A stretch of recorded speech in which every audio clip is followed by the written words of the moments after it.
영어 원서 읽기 27번째 시간입니다. The Boxcar Children이라는 소설을 읽고 있습니다. 지난 시간에는 조동사가 많이 나왔죠. 그래서 조동사를, 요거는 이제 will이죠. 탐구했습니다. 저는 조동사를 판단사라고 말씀드렸습니다. 주로 다양한 상황에 대해서 화자가 자기 판단을 표현할 때 이런 조동사를 사용하죠. 그래서 메이 같으면 이제 허용에 대한 판단이었다. 너무 글자가 작은가요? 이제 판단의 종류가 허용이 하나 있고요. 메이죠. 허용 여부. 그 다음에는 필연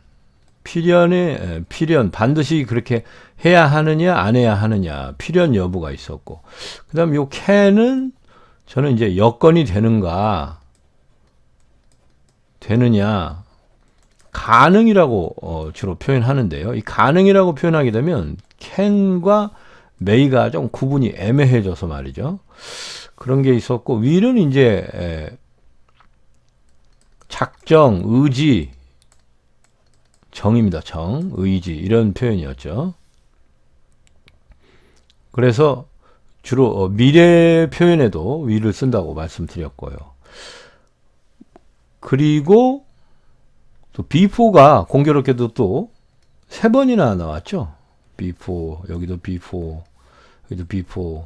그래서 뒤에 지금 낱말이 하나 올 때도 있고 이렇게 문장이 올 때도 있죠.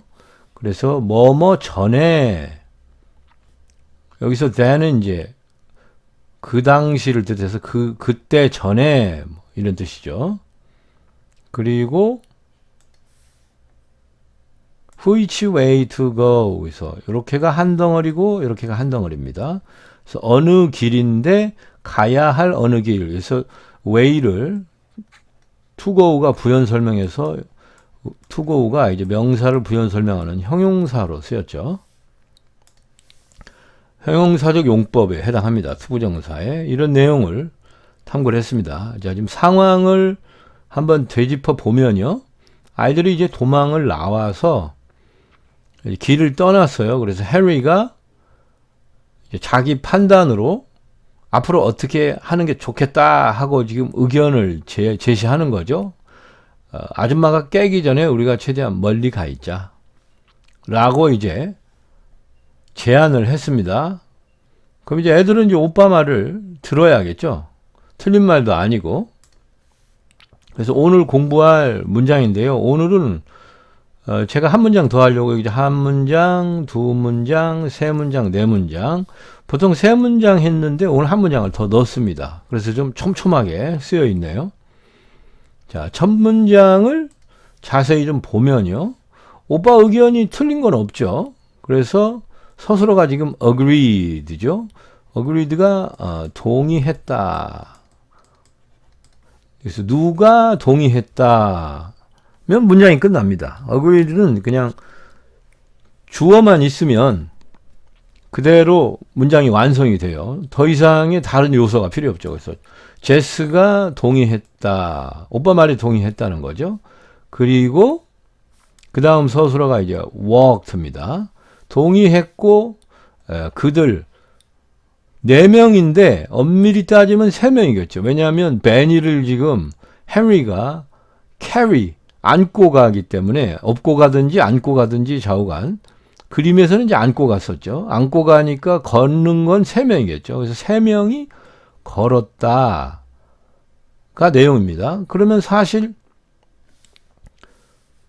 walked도 그냥 필수 요소는 주어만 있으면 됩니다. 그럼 나머지가 전부 다 부연 설명인 거예요.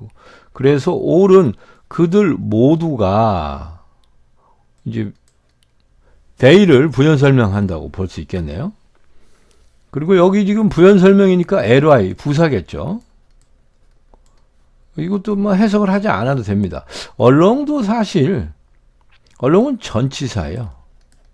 그래서 원래 뜻은 뭐뭐를 따라서 전치사들은 다 그래서 뭐뭐가 있죠. 이 뒤에 지금 명사가 와서 이거를 따라서 그래서 명사가 와야 되는데 명사가 안 왔습니다. 그러면 이제 부사로 쓰인 거죠. 그래서 따라서 걸었다니까 뭐 원래는 walk along the beach. 그럼 해안을 따라서 walk along the road. 뭐 그 길을 따라서 path. 뭐 통행로를 따라서 뭐 이 뒤에 지금 명사가 오는 게 이제 정상입니다. 그래서 전치사 플러스 명사 이렇게가 지금 한 묶음이죠. 근데 지금 이것들이 다 안 왔잖아요. 그러면 그냥 따라 걸은 거니까 쭉 걸었다, 내내 걸었다, 뭐 이런 식으로 의역할 수가 있습니다. 그래서 그들이 모두 나온 김에 결국 이것도 하긴 해야겠죠. 안 해도 되지만 브리스킬리는 씩씩하게 또는 지금 최대한 멀리 가자고 했잖아요. 그러니까 이제 활기차게 성큼성큼 뭐 그런 느낌을 지금 표현하는 겁니다. 부지런히 걸은 거죠. 최대한 멀리 가야 되니까. 그래서 씩씩하게 내내 걸었습니다. 그리고 요렇게가 인하고 명사해서 요렇게가 한 덩어리입니다. 네 단어로 되어 있지만 한 낱말처럼 묶여 있는 거예요. 그래서 그 희미한 위성 불빛이죠. 달빛이 되겠죠. 우리나라 지구의 위성은 달이니까 희미한 달빛 안에서 밤에 지금 걷는 거니까요. 씩씩하게 내내 걸었습니다. 열심히 도망가고 있는 거죠. 자, 다음 문장을 봅시다. 다음 문장은 asked가 서술어입니다. 그 주어가 여기 있어요. 그래서 원래는 Violet asked 하고 이렇게 뭐뭐라고 물은 내용이 나와야 되는데 지금 물은 내용이 먼저 나왔죠. 물음표도 있고. 그래서 Violet이 이렇게 답변을 부탁했습니다. 물었습니다. 물은 내용을 보면은 의문문이죠. 그래서 오늘 공부할 내용이 지금 조동사가 서술어인 문장 속에 또 의문사까지 들어가 있을 때는 이제 그 문장을 의문문으로 만들면 어떻게 될 거냐. 그래서 의문문을 만드는 방법을 또 배울 건데요. 아마 지난 시간 몇 강 전에 그 조동사가 서술어인 문장을 이제 의문문으로 바꿀 때는 조동사만 앞으로 빼면 된다. 여기까지는 공부를 했을 겁니다. 그 당시에는 이제 조동사가 판단사라는 거를 지금 우리가 안 배웠을 때고요. 지난 시간에 판단사에 대해서 배웠으니까 지금 이 조동사를 사용한다는 것이 그 말하는 사람 입장에서 자기 생각을 표현하는 거잖아요. 그래서 뭐 내가 판단할 때 너는 수영하는 동작을 할 여건이 된다. 지금 그런 뜻인데 이것을 이제 의문문으로 바꾼다는 것은 상대방에게 이제 판단을 묻는 겁니다.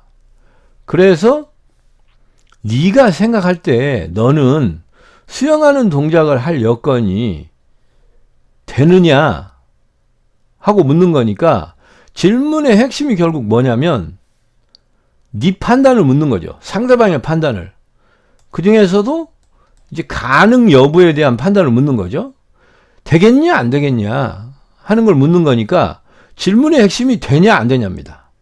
그래서 의문사가 아니죠. 그 판단사가 이제 당연히 앞으로 나가서 제일 지금 질문의 핵심을 가장 먼저 말하게 되어 있으니까 돼 안 돼? 네가 수영하는 거 말이지. 요렇게 묻는 거기 때문에 되냐 안 되냐가 핵심이니까 이 판단사를 제일 먼저 앞에 말하게 된 거죠. 그래서 항상 이렇게 판단사가 들어있는 문장이 의문문으로 바뀔 때는 판단사가 제일 먼저 나오게 됩니다. 네가 판단해봐라. 되겠어 안 되겠어 하고 묻는 거죠. 그런데 이제 오늘 공부해야 되는 문장의 경우에는 이 조동사가 서술어인 경우에 의문사가 또 들어가 있어요. 의문사라는 건 뭘 말하냐면 언제, 육하원칙이죠. 언제, 어디서, 누가, 무엇을, 왜, 어떻게, 이런 것들이 이제 의문사 아닙니까? 이게 지금 우리가 일상생활에서 질문할 때 항상 가장 알고 싶은 내용들이죠. 그래서 뭐 영국에서도 마찬가지입니다. 이 내용이 가장 알고 싶은 내용이죠. 그래서 영어로도 요게 when이고요. 요게 이제 where. 누가는 이제 who죠. 그 무엇으로는 what이고, when은 why. 다 지금 W로 시작하죠. 어떻게만 이제 how. 어떻게만 이제 H로 시작하는데요. 이 6가지를 의문사라고 부릅니다. 질문의 핵심이란 거죠. 그래서 이런 의문사가 문장 속에 들어있게 되면 가장 알고 싶은 내용이라는 게 되고, 상대방에서 질문을 받은 사람도 답변해야 되는 내용이 바로 이 의문사에 해당하는 내용을 이제 답변해야 되는 거죠. 그래서 질문을 하게 되면은 이 의문사가 맨 앞으로 나올 수밖에 없습니다. 이게 또 질문의 핵심이기 때문인 거죠. 그래서 이제 요게 그 발릿이 질문한 내용인데 이 의문문이 만들어지는 과정을 따져보기 위해서 일단 평서문으로 문장을 바꿔보면요. 당신은 베니를 지니는 것이 가능하다고 말하는 사람이 판단하는 겁니다. 그런데 요 뒤에 멀리가 있잖아요.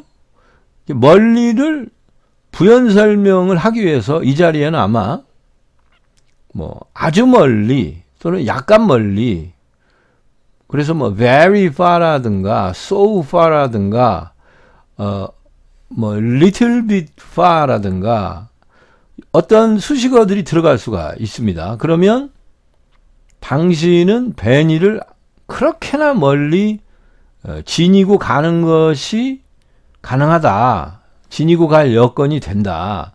또는 뭐 당신은 베니를 매우 멀리 지니고 가는 여건이 된다.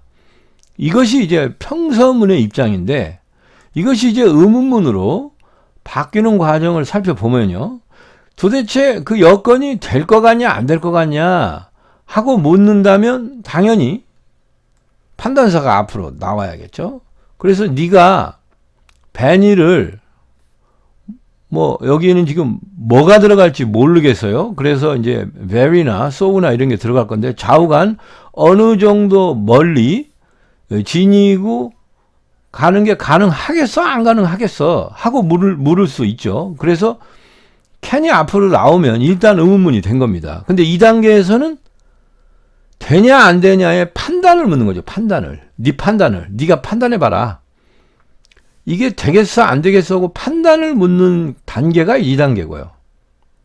그런데 작가는 이제 그 바이올릿이죠. 바이올릿은 이 판단을 묻는 게 아니라 판단에서 더 나아가서 얼마나 멀리 가는 게 가능하겠냐는 걸 묻는 겁니다. 그래서 어느 정도나 멀리가 궁금해진 거예요. 아주 멀리 갈 수 있는지 뭐 조금만 멀리 갈 수 있는지, 그래서 어느 정도 멀리를 묻기 위해서 how를 쓴 겁니다. 그러니까 멀리의 지금 정도를 지금 모르는 거죠. 그래서 여기 이제 의문사가 들어가서 이렇게 수식을 하니까 이렇게가 지금 띄어쓰기로 되어 있는 두 단어지만 한 덩어리입니다. 그래서 이제 how를 앞으로 빼야 되는데, 왜냐하면 이제 질문의 핵심이 how니까 답변할 핵심 내용을 제일 먼저 말해줘야죠. 그래서 how가 맨 앞으로 나왔습니다. how가 나오는데 문제는 어느 정도 멀리인데 이걸 따로 떼서 how만 앞에 쓰면 어느 정도 네가 베니를 캐리하는 게 되겠냐, 그리고 맨 뒤에 멀리, 이렇게 따로따로 말을 하게 되면 뭔 소리인지 모르겠죠. 그리고 이제 의미상으로 제가 표현할 때는 이제 하나의 의미 단위다 이렇게 표현하는데요. 의미상으로 볼 때는 how far가 두 단어로 되어 있지만 한 단어 같은 겁니다. 한 덩어리죠. 어느 정도나 멀리가 어느 정도 따로 멀리 따로 떼어놔서는 안 되잖아요. 그래서 how를 앞으로 빼는데 묶여 있다 보니까 어쩔 수 없이 far도 따라 나오게 된 거예요. 그래서 how far가 맨 앞에 배치가 되게 되었고, 그래서 어느 정도나 멀리, 그 다음에 이제 판단사가 그 다음 앞으로 나오죠. 가능하겠어, 가능 여부에 대한 판단을 묻는 거니까요. 그리고 네가 베니를 캐리하는 것이, 이렇게 해서 의문문 배치 순서가 이런 순서로 만들어지게 된 것입니다. 그 낱말에, 그래서 지금 낱말의 배치 순서가 평서문하고 많이 다르고요. 뒤죽박죽이죠. 왜 이게 여기 있고 이게 왜 여기 있고 이런 걸 모르는 입장에서는 의문문의 순서가 매우 이상합니다. 그래서 원래 문장에서 can이 여기 있죠. 그리고 이제 how far는 맨 뒤에 있고, 거기서부터 의문문이 만들어지는 단계를 여러분이 직접 한번 해보시면서 만들어 보면서 왜 어떤 순서로 배치가 되어야 하는지 따져보시면 좋겠어요. 그래서 바이올릿이 이제 헨리한테 물은 거죠. 베니를 들고 가는 거 얼마나 멀리가 여건이 되냐, 얼마나 멀리 가는 게 가능하냐 하고 물으니까 헨리가 이제 대답을 해야 되겠죠? 뭐라고 대답했을까요? 그래서 헨리가 여기 주어가 나오고 said가 나왔습니다. 여기는 뭐 answer를 써도 되겠죠. answer, answered도 되고, 또 response, R이죠. E-S-P-O-N-E-D. 스펠링이 참 어렵습니다. 말하면서 쓰려니까 잘 안 써져요, 더. 뭐, respond, answered, said, 뭐, 다 가능하죠. 더, 심지어는 spoke도 가능할 건데, 조금 이건 부자연스러운 느낌은 있습니다만, 어쨌든 앞에서는 이런 표현들을 다 썼었죠. 여기선 작가가 said를 골랐네요. 뭘 고르든 문맥이 통하니까, 작가의 자유겠죠. 헨리가 뭐라고 답변했습니까? 오는 그냥 소리 나는 그대로 오고요. 여기에 또 한 덩어리인데요.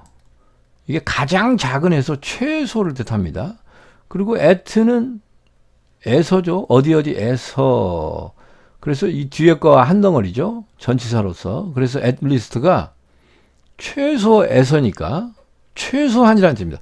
최소한 한 단위의 마일이라고 대답했습니다. 마일은 미국에서 쓰는 거리 단위죠. 우리는 킬로미터를 쓰지 않습니까?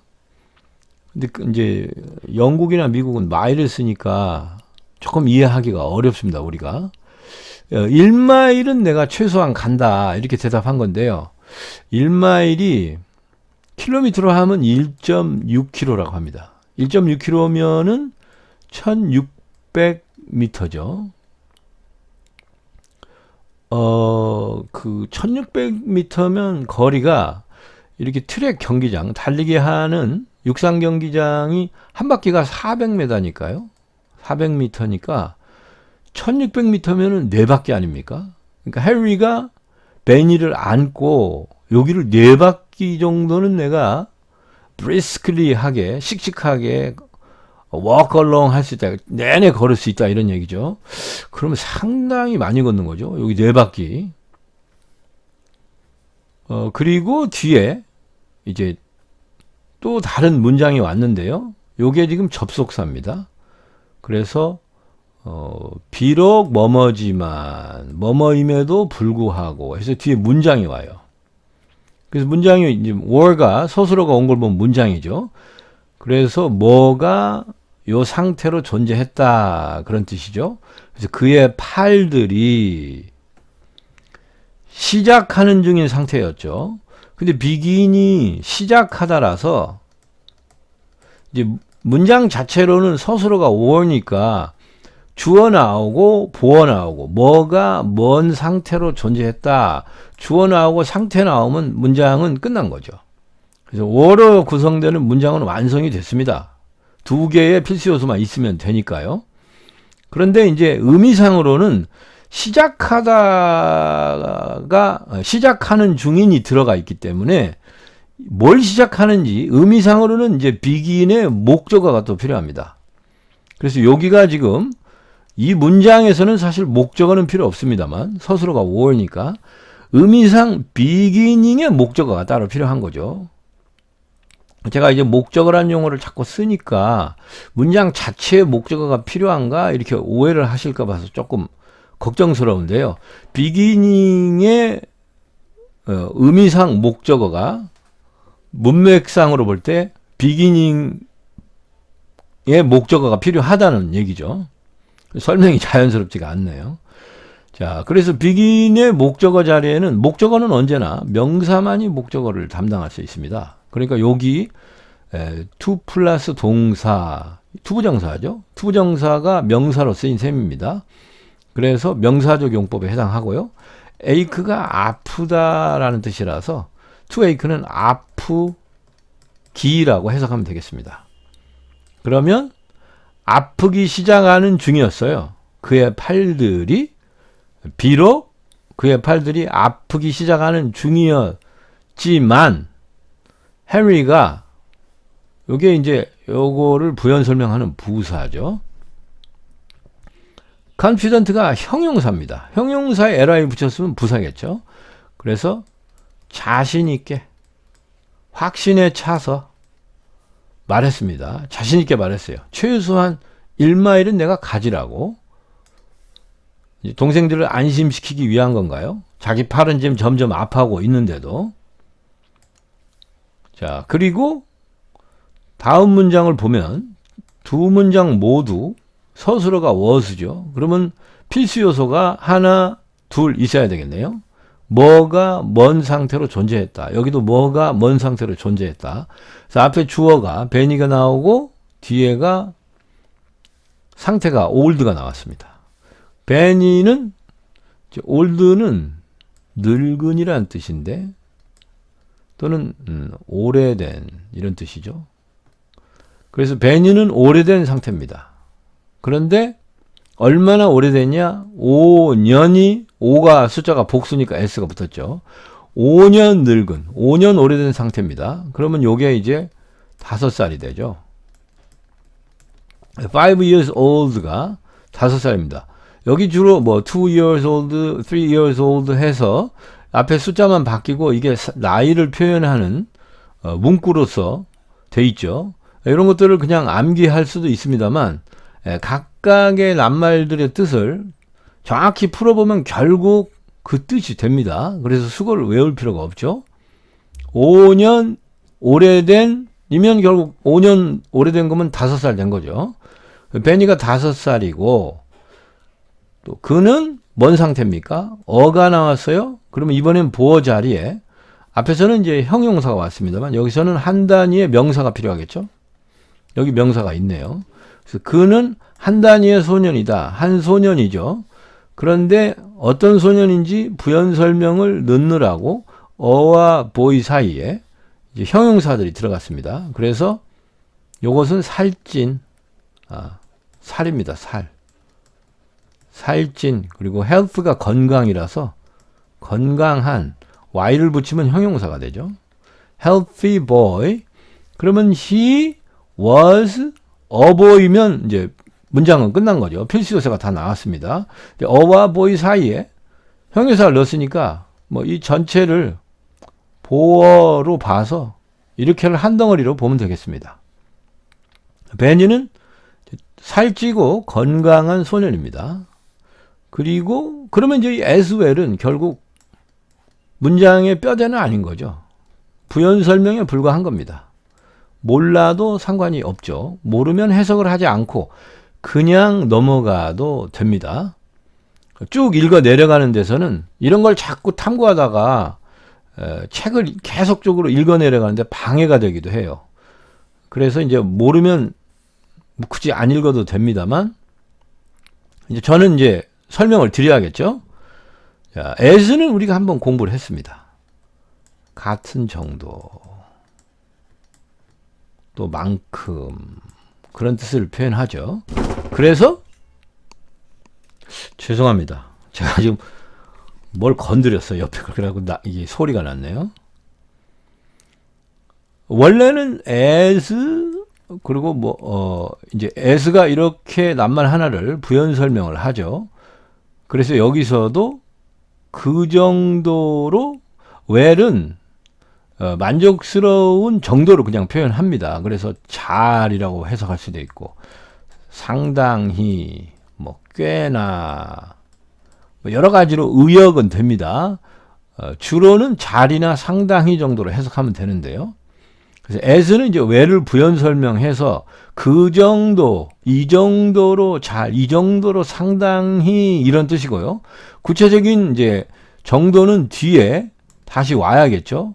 그래서 요게 세부적인 정도를 표현하고 이것은 이제 수식이 존재한다. 그래서 원래는 이제 수식하는 내용 자체가 여기로 들어가서 요 정도로 well, 잘 그렇게 해야 되는데 내용이 너무 기니까 구체적인 부연 설명을 뒤쪽으로 빼고 일단 부연 설명이 있다는 표시로만 지금 이렇게 앞에서 쓴 거죠. 그래서 원래는 as well 하고 as 하고 뒤에 뭐가 옵니다. 그래서 베니가 he가 베니겠죠. 앞에 있는 지금 살찌고 건강한 한 단위의 소년인데 이 정도로 상당히 살찌고 건강한 소년이란 거예요. 그렇게 지금 부연 설명을 하고 싶어서 as를 넣은 겁니다. 그러면 어느 정도냐? 그래서 이 뒤에는 예를 들어서 코끼리 정도로 살찌고 건강한 그러면 as 코끼리 또는 아이한테 너무한 겁니까? 코끼리라고 했으면 그냥 얼른 이제 떠오르질 않네요. 애기라서 너무 심한 표현을 쓸 수도 없고 그리고 작가도 아마 저랑 비슷했나 봐요. 그래서 구체적으로 무엇 정도로 그렇게 상당히 살찌고 건강한 소년이라고 표현해야 할지 그 구체적인 무엇 정도를 정하기가 지금 애매하니까 안 써버린 겁니다. 그래서 그냥 그 정도로 상당히 살찌고 건강한 소년이었다라고 말하고 끝내버린 거예요. 그래서 뒤에 이렇게 구체적인 as를 안 쓰고 그냥 앞에만 써서 as well 요렇게 표현하기도 합니다. 요거를 이제 수거로 한 덩어리로 묶어가지고 암기도 하고 그러는데요. 여기도 거의 수거처럼 쓰이죠. 그 수거 얘기가 나와서 이제 수거가 영어에서도 관용적 표현이니 관용어라든가 또는 수거라든가 이렇게 해서 따로 암기를 하고 공부를 많이 합니다. 시험에도 또 상당히 많이 나오죠. 흔히 아는 find out도 그런 거죠. 알아내었다. 아까 나왔던 이제 walk along도 내내 걸었다. NG죠. 따라 걸었다. 이런 것들을 제가 고등학교 다닐 때에도 대학을 또 가야 되니까요. 이렇게 A4 용지에다가 막 200개, 300개씩 깨알같이 수거를 적어가지고 학교에서 나눠주면 이제 며칠까지 외워서 시험 보고 이런 식으로 공부를 했습니다. 근데 이제 대학 시험을 봐야 되니까, 입학 시험을 봐야 되니까 학교도 열심히 하고 이제 학생들도 외우느라고 애를 쓰고 하는데 저도 외우려고도 해봤는데 잘 안 외워지더라고요. 외워도 하룻밤 자고 나면 거의 다 까먹고요. 이제 시험 본다고 하니까 쪽지 시험 본다고 하니까 이제 억지로 외웠는데 시험 보고 나면은 다 날라가죠. 남는 게 몇 개 안 돼요. 그리고 이게 200개, 300개로 안 끝나잖아요. 또 수거가 엄청 외울 수거가 많습니다. 그래서 외우다가 포기하고 막 그랬었는데 제가 이제 공부하는 방식을 하나를 추천을 해드리면은 그게 결국은 외워도 그렇게 효과가 높지는 않으니까요. 잘 외우시는 분은 상관이 없습니다. 간혹 학교에서 보면은 이제 애가 똑똑한 건지 정말 말이 안 되게 잘 외우는 애들이 있어요. 열심히 이제 하는 건지 어떻게 그걸 다 외우나 할 정도로 척척 외우는 학생도 있기는 있더라고요. 그렇게 잘 외워지면 상관없고요. 잘 안 외워지는 학생은 이 개별 낱말들의 뜻을 정확히 알았다가 그 낱말, 개별 낱말을 그대로 풀어서 그냥 해석을 하면 됩니다. 5년 늙은, 5년 오래되면 5살이잖아요. 그 정도로 상당히 이렇게 해석해서 뭐 해석이 안 되는 게 아니지 않습니까? 그래서 수거라는 것도 결국은 이게 이제 낱말들의 묶음인데 이 원래 뜻과 전혀 상관없는 엉뚱한 낱말들을 넣어갖고 만들지는 않잖아요. 그렇게 해서 만들 수가 없지 않습니까? 결국은 관련 단어들을 모아서 이제 관용적 표현도 나오는 거니까 of course 이런 것도 이게 이제 당연이라고 했지만은 과정에 속하는 당연한 뭐 일이다. 따져보면 결국은 이제 당연이란 뜻이 되지만 그렇게 안 해도 따져보면 결국 비슷한 내용이 되지 않습니까? 그래서 수거를 외우지 마시고 외우기가 힘들다면 개별 낱말의 의미를 잘 살려서 풀어서 해석을 하면 결국은 비슷한 뜻이 나온다. 그래서 그런 방법을 써보시라고 추천하고 싶습니다. 이제 그러자면 근본적으로는 이 개별 낱말의 의미를 또 정확히 알아야겠죠. 자, 이제 잔소리가 길었습니다. 자, 오늘 그러면 이제 해석할 문장은 다 해석이 되었네요. 오늘은 핵심적으로 배운 것이 지금 여기죠. 의문사도 있고 이렇게 조동사도 들어있는 문장의 의문문을 어떻게 만들 거냐. 일단 조동사가 먼저 나가고 그 다음에 다시 한번 의문사가 맨 앞으로 나가는데 만약에 의문사가 이렇게 묶여 있다. 다른 낱말과 한 덩어리다. 하나의 의미단이다. 그러면 이제 함께 나가게 됩니다. 묶여 있으니까 따로 뗄 수가 없는 거죠. 그리고 at least가 최소한이라는 뜻인데 오늘 처음으로 나왔나요? 그리고 although는 접속사로서 뒤에가 문장이 오죠. 그래서 비록 이렇지만 이런 뜻이고요. 투부정사가 나왔습니다. beginning에 이제 목적으로 쓰였으니까 명사적 용법으로 쓰인 거죠. 그리고 이제 수거에 대해서 설명드렸는데요. 이게 5년 늙은 이고 그 정도로 상당히 살찌고 건강한 이렇게 원래 뜻을 잘 살려서 그대로 해석을 하면 됩니다. 그러면 제가 한번 천천히 읽어보겠습니다. Jess agreed, and they all walked briskly along in the faint moonlight. How far can you carry Benny? Asked Violet. Oh, at least a mile, said Henry confidently, although his arms were beginning to ache.